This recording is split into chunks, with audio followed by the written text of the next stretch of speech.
വീട്ടിൽ 4 മക്കളുണ്ടായിരുന്നു. ഇതിൽ കുട്ടന്മാരെ പോലുള്ള നാവാരും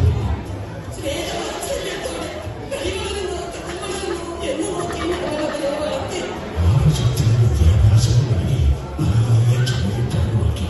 മൂത്ത മകൻ അപ്പച്ചൻകുട്ടി, രണ്ടാമത്തെ മകൻ നമ്പീസുകുട്ടി, മൂന്നാമൻ ജോസൂട്ടി, 4ാമത്തെ മകൻ ദീപവിളി കെട്ടുപോയി. അവന്റെ പേര് തോമസ് കുട്ടി. സമയാസമയങ്ങളിൽ 3 പേരുടെ വിവാഹവും കഴിഞ്ഞ് തോമസ് കുട്ടി വഞ്ചികളുണ്ട്. അങ്ങനെ അവർക്ക് ഭാര്യയും കുഞ്ഞുമക്കളുമായി ഞങ്ങൾ വളരെ സന്തോഷത്തോടെ അടിച്ചു പൊളിച്ചു ചിരിച്ചു. ഒരു ദിവസം അത് സംഭവിച്ചു.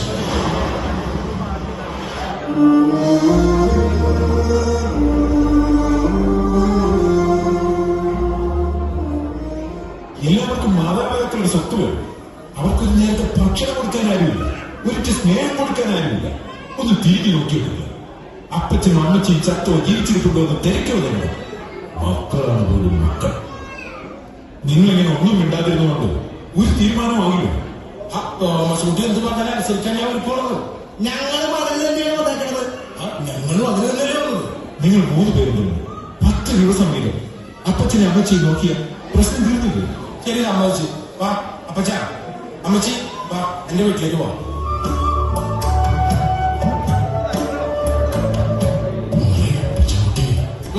എന്താ വേണം?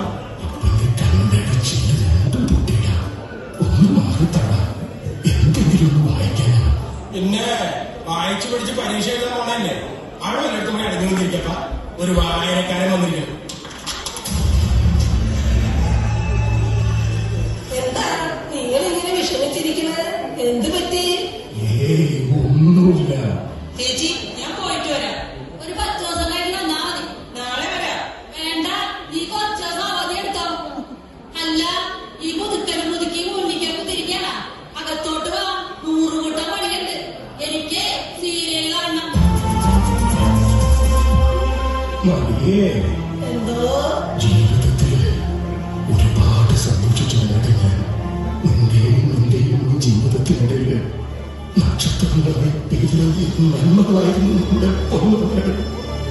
ആ മക്കള് ആവതിലെത്താൻ വന്നപ്പോ ഒരു കാലം തോൽക്കുക, മുഖത്തിൽ കാവൽ തൊപ്പയ ഒന്ന് വിളിച്ചു.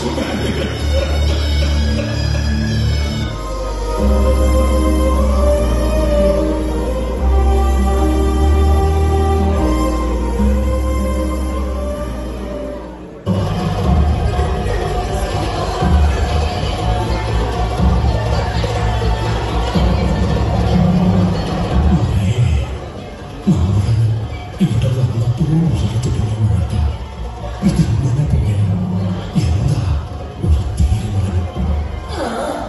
ഇന്നും കൂടി കഴിഞ്ഞാൽ നമുക്കിവിടുന്ന് പോകാം. പണ്ടൊരു കഥ കേട്ടിട്ടുണ്ട്. വിരുന്നുകാരനെ ഒട്ടിക്കാൻ ഭാര്യയും ഭർത്താവും പണക്കിട്ട കഥ. മക്കളെ കണ്ടും ബാബു കണ്ടും ഒരിക്കലെന്നാ കാരണവന്മാര് പറയണത്. എന്തൊക്കെ പിടിച്ചു ജീവിതാന്തം വരെ ഒരു വഴിയായി താനും താനുമായി ഞാനുണ്ടാക്കിക്കൂടെ. 4 മക്കൾ കണ്ണു ചോദിച്ചിരിക്കെ ഒരു അനാഥയാക്കാൻ എനിക്ക് വഴിയടി.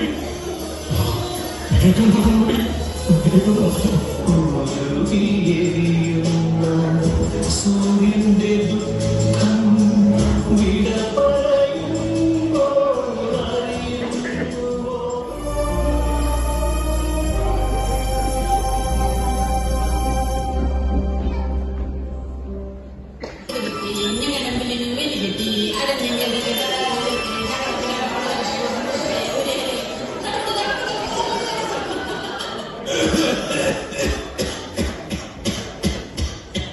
അമ്മക്കുട്ടി, ഞാൻ പറഞ്ഞത് നീ മറന്നോ? Go inside. എന്താ മോനെ, എന്താ കാര്യം? കാര്യം എന്താണെന്ന് ഞാൻ തന്തയോട് പറഞ്ഞിട്ട് വേണം. ചുമയും കൊരയും ഇല്ലാത്ത രോഗങ്ങളൊക്കെയുണ്ട്. ഞങ്ങളുടെ കുഞ്ഞുങ്ങൾക്ക് പകരും. Dirty fellows. മോളെ, അപ്പന് മാറാരോഗമൊന്നുമില്ല. സാധാരണ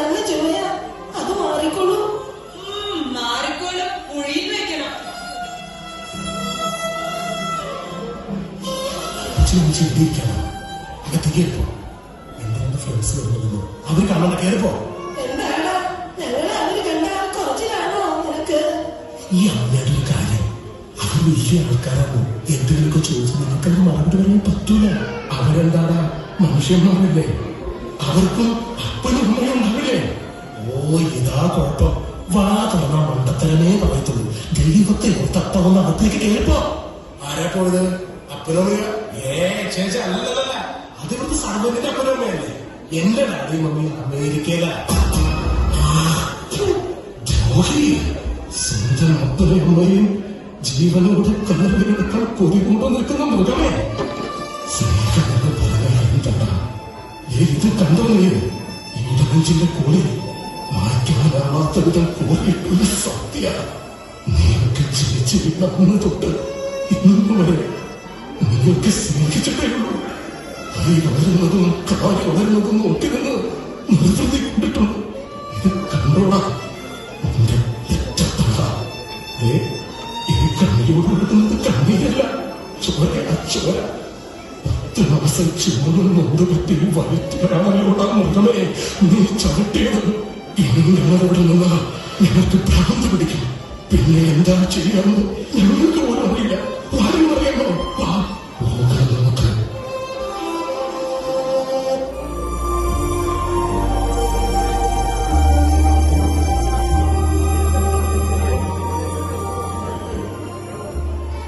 എല്ലാവരെയും വിളിച്ചിട്ടുണ്ട്. ഇപ്പൊ അപ്പച്ചനമ്മച്ചി ഈ ചായ എന്ത് തട്ടിയെന്തോ ഇന്ന് ആരെയും കണ്ടില്ല. ഞങ്ങള് രാവിലെ മുതലേ പള്ളിക്കത്തെ ഇരിക്കണതാ. ഞാൻ പിതാവിനെ കാണാൻ എറണാകുളം വരുന്നത് പോയി. ഉച്ചയ്ക്ക് വരും കഴിച്ചു. ഇല്ല ഒന്നും കഴിച്ചില്ല. എന്റെ ദൈവമേ, രാവിലെ മുതൽ കുട്ടിയായിരുന്നു.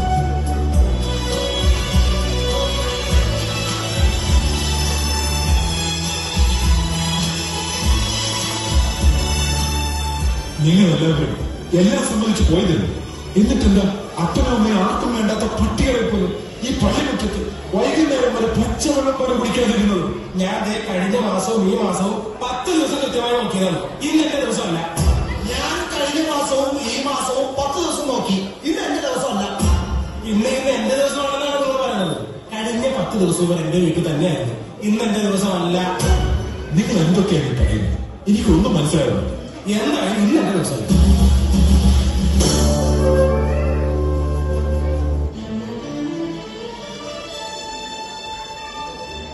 എന്റെ അപ്പച്ചനും അമ്മച്ചിയും ഇന്ന് ആർക്കും വേണ്ടാത്ത അനാഥരാണ്. അപ്പനെയും അമ്മയെയും 10 ദിവസം നോക്കാൻ വീതിച്ചപ്പോ ഈ 31-ാം തീയതി മറന്നു. കഷ്ടം. നീ വിഷമിക്കണ്ട മോനെ. നീ വിചാരിച്ച ഞങ്ങളുള്ള അനാഥാലയത്തിലൊക്കെ കഴിയില്ല. എന്റെ ചേട്ടന്മാർക്കറിയോ ഈ അപ്പച്ചനും അമ്മച്ചിനും കണ്ണീരിന്റെ വില? ഒരിക്കൽ നിങ്ങൾ കണ്ണീരിന് കണക്ക് പറയേണ്ടി വരും. നിങ്ങൾക്ക് മക്കളുണ്ടോ? നിങ്ങളും പ്രായമാണ്. ഇന്നും ഇങ്ങനെ ഇരിക്കുമെന്ന് കരുതുന്നുണ്ടോ? തോമസ് കുട്ടി അവരവർക്ക് പറയണ്ട. അവരുടെ മനസ്സ് വിഷമിക്കും. വാ നമുക്ക് പോകാം. അപ്പച്ചനമ്മച്ചി അനാഥാലയത്തിലൊന്നും പോകണ്ട, എന്റെ വീട്ടിലേക്ക് പോരും. എന്തിന്? നിങ്ങൾ ടൂർ പോകുമ്പോൾ പുറത്തിട്ട് പൂട്ടാനോ? അതോ വേലക്കാരി പറഞ്ഞു വിട്ട് അടിമകളെ പോലെ പണിയെടുപ്പിക്കാനോ? അത് കിട്ടിയത് പോലെ എന്ന് പറഞ്ഞ് കഴുത്തിന് പിടിച്ച് ഞെക്കാൻ വളർത്തുമൃഗത്തോട് കാണിക്കുന്ന കാര്യമെങ്കിലും കാണിക്കാനില്ലേ നിങ്ങൾക്ക് വിരോധം? വേണ്ട മോനെ വേണ്ട, ഒന്നും പറയണ്ട. ഇവിടെ കൂടെ ഞങ്ങളെ വിടല്ലേ. എന്റെ ചേട്ടന്മാരൊന്ന് മനസ്സിലാക്കിയ നല്ലതാണ്. സീനിയർ സിറ്റിസൺസ് ആക്ട് 2007 എന്നൊരു ആക്ടുണ്ട്. അതുപ്രകാരം ഒരു പരാതി ഇവർ നിങ്ങൾക്കെതിരെ കൊടുത്താൽ നിങ്ങൾ കോടതി വരാന്തയിൽ കിടന്ന് നരുന്നു, ശിക്ഷയും കിട്ടും.